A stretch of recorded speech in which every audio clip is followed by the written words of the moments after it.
After one season as the head coach of the Denver Broncos, Nathaniel Hackett has finally been fired. And after getting curb stomped 51-14 on Christmas Day by the LA Rams, we all saw the writing on the wall. Nathaniel Hackett just couldn't hack it as a head coach in the NFL. And the Denver Broncos ignored a lot of red flags when they made this hire. You go back to his time when he was on the coaching staff of Green Bay. You couldn't really find what his contributions to the team were, outside of the fact that he was well liked by the players and he knew how to make Aaron Rodgers laugh. Then, the second red flag, go back to his time when he was the offensive coordinator for the Jaguars. His best season calling plays in Jacksonville was the year the Jags lost to the New England Patriots in the AFC Conference Championship game. And their offense was average at best that year.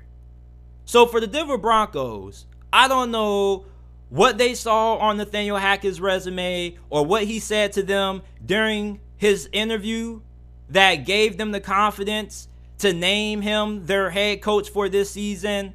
But they whiffed on this hire, and they whiffed on it incredibly bad. They released a statement after the announcement was made that Nathaniel Hackett and the Broncos were going to be parting ways.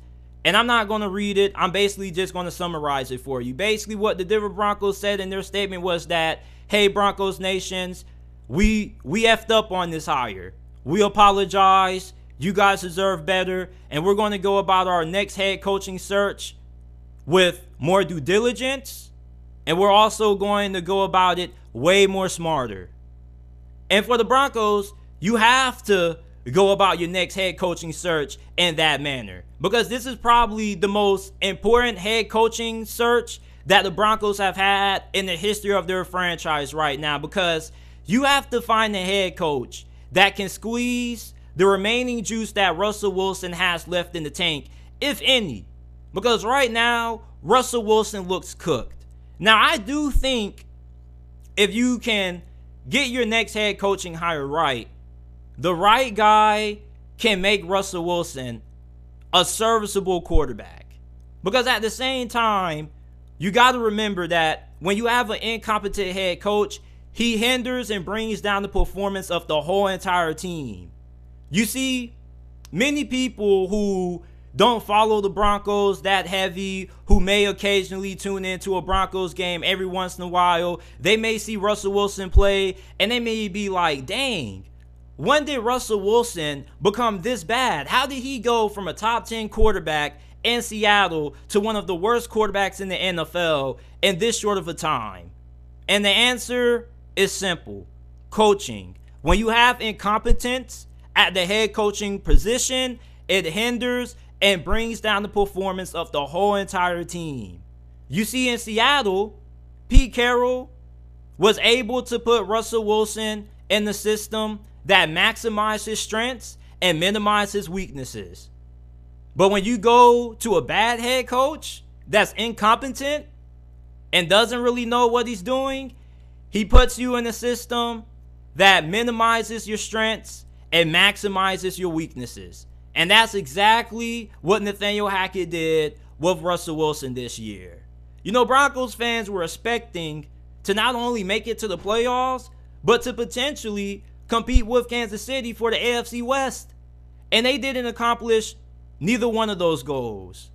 This next head coaching hire has to go right if you're the Denver Broncos. You cannot mess this next head coaching hire up. And I don't know what are going to even be some top head coaching candidates that are even going to be willing to even listen to the Broncos offering them an interview for this job. I don't know what high-end head coaching candidates will even be interested in taking this job, because you don't even know if you can even make Russell Wilson a serviceable quarterback.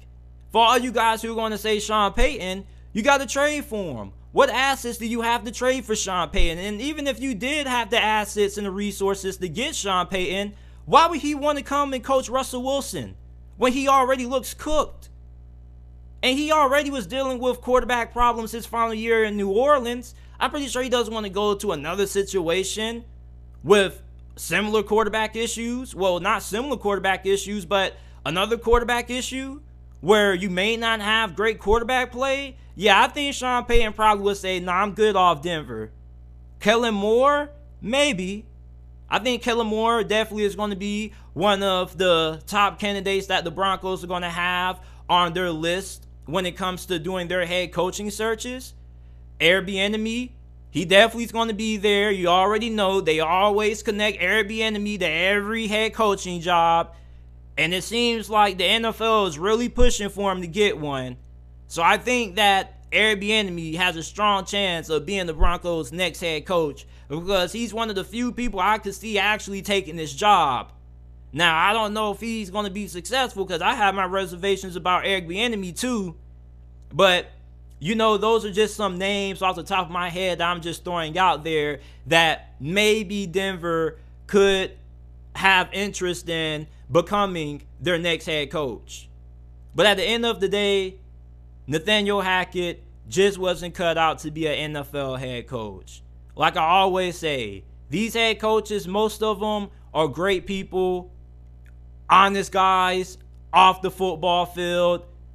But Nathaniel Hackett just wasn't fit to be an NFL head coach.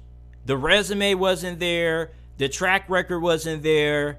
He may have wowed you in his interview, but this was one of the worst head coaching hirings in the history of the NFL. I mean, this team looked god-awful this year. Let me know what you guys think about Nathaniel Hackett's time as the head coach for the Denver Broncos and who you guys think will possibly be the Denver Broncos' next head coach in 2023.